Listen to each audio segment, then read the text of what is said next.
What I've seen is when you open the door and ask them, number one, do you want to be here in this lifetime? It gives them the okay to kind of look at, do they want to be here? It gives them the okay to say, whew, I can finally talk about this with you. Did you push record?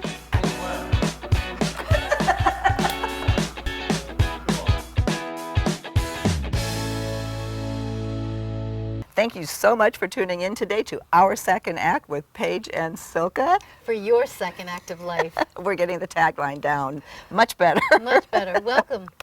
Paige, I'm so happy that you're here. We've been talking about having you back Finally, here in California. Because it's, I love talking to you on Skype, but sitting here and having you right next to me is a lot more fun. You know, this has been an exciting week for you. You've launched your book, finally, The Red Bag. Yes. And it's going pretty well. Having some good response? Having some good response, some good feedback, especially because the book touches on so many different experiences that we all go through. That can be very emotional, that can be very intense, that can be very challenging. So when anybody picks up the book, the feedback is, boy, I could resonate with that part. That part's going on in my life, or that had gone on in my life, or boy, this gives me some kind of a direction, or wow, now I can finally look at this differently. Because the book is about looking at life and what comes after life, which I call your third act. Well, that's exactly what we want to talk about today, and what resonated with me so deeply. And as you know, we've had conversations about this before, but the whole, you know, as we get older in our second act, we do become more and more aware that life is finite. And a lot more of our friends and family and acquaintances, we hear about death and dying, and nobody knows how to talk about it. Right. And nobody wants to talk about it. Right. It's a taboo subject. Right. On a topic that affects everybody. Yes. What we want to talk about today, and the questions I have for you, is one, you know, why is it so difficult, and how do we break that stigma by talking about death? Well, it's a touchy subject because, for one thing, when we think about death, or when anybody thinks about death, it brings such an emotional charge, and it doesn't feel good. So, you know, in society, there's always been avoidance denial, whether someone has a long-term illness, or they're stage 4, whatever illness, or they're literally on their deathbed getting ready to die. Until people are forced and faced with their mortality in their physical body, no one talks about it. And if you bring it up, it's very uncomfortable and nobody wants you to talk about it. So that's why in my book I give so many different experiences of my clients who I've helped transition, to clients and patients that come to me who I get messages from their loved ones, whoever it might be, who did transition. Me being able to journey outside of this lifetime to gather information. And just so everybody knows, I believe there's not one way of how we transition and what it looks like when we leave here. For me, I've been lucky to be given pieces of this, pieces of that, pieces of this, to kind of put things together. So this is my perspective of my life with my patients, my clients, and my work, and my personal life of everything that I've gone through. So with death, I believe that we should begin to normalize it, and we need to begin to talk about death like we talk about life, you know, in a different way. For instance, you know, before somebody gets sick, before someone gets in a car accident and they're ready to transition, whatever it might be, you know, it's really important to talk about what is death? How do you perceive death? So for you and I, Silka, since we're in a relationship as friends and co-hosts, you know, like my husband and I talk about, you know, what is death to you? What do you think? Where do we go? What's your thought system on this? What's your belief system on this? What are you fearful of?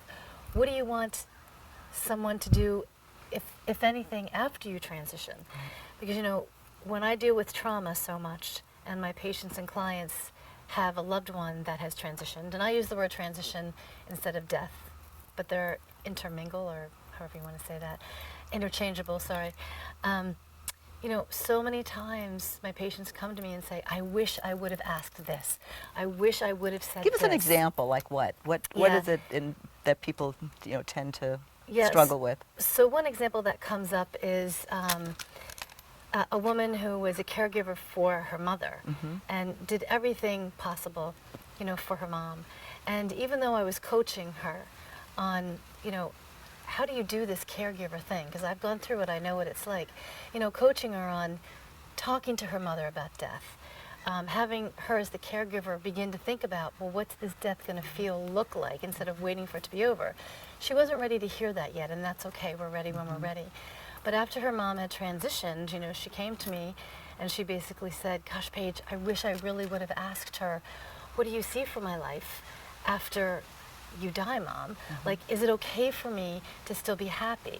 Is it okay for me to continue living?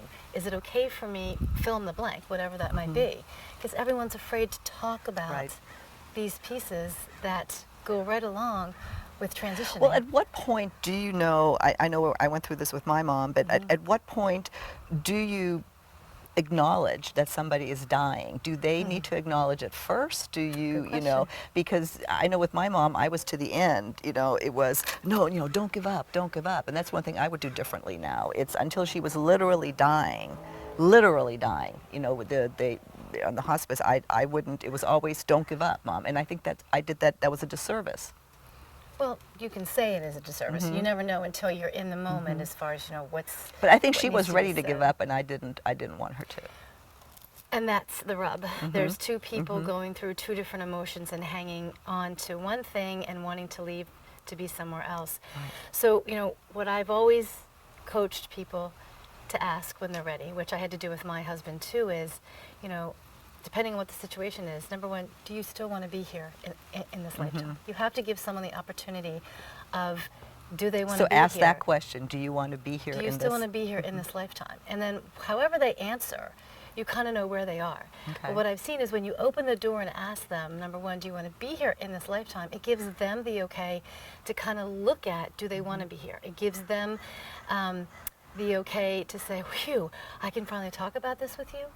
Another thing is to ask somebody is, if you're, you know, if they say to you, no, I don't want to be here anymore, talk about it. You know, ask them, you don't want to be here anymore. Do you know why? Let them talk to you about what they're going through. Let them tell you, you know, where they are in their life. If they're ready to transition, you know, you have to give people what, you know, where they are, what they need. It's hard because you wanted one thing, because of course you want your mom to be there. And another thing, you know, she may not want to be here. It's kind of like when I'd ask my husband, do you want to be here anymore in this lifetime? You're going to make me cry again. And, you know, and he didn't want to. So you have to make that decision. You know, you have to give somebody that space. Well, in Paige, because we think we're going to lose them forever, that's when I want to come back to, you know, let's break. This is another really good moment to end this segment. We've, you know, about why death is so hard to talk about, even for somebody like you who deals with it every day. But that we really don't lose them forever. No, and it's not. Let's be clear. You can have emotions because we're a spirit, we're a soul in a physical body. So in the physical form, we have the emotions. Once spirit, soul leaves, you know, there's not that type of emotion. So don't be deterred because I cry or someone else cries. That's the physical body. That's us being built to have these emotions, to talk about it. And that's another piece. So, you know, allow someone to be upset about it, but they still want to hang in there. They still want to talk about the conversation. They still want to, you know, be able to say what was challenging about it, because that's about having this conversation. And giving somebody the okay to, you know, do you want to be here? Do you not want to be here? Tell me why. And then if they decide, look, I'm done, I don't want to be here anymore, then that leads to another conversation about how each person feels about it. And that leads to another conversation of, when you transition, how will I know you're around me? I get that all the time. How come I didn't ask that, Paige? Well, and that's what we want to come back to and talk about that, and really talk about creating our third act. Yes, our third act. Sounds good, Soka. Okay, talk to you on our next segment.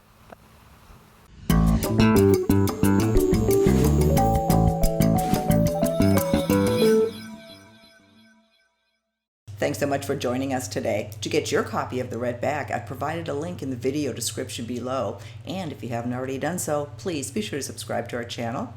Button's right over here. See you next time. Thanks.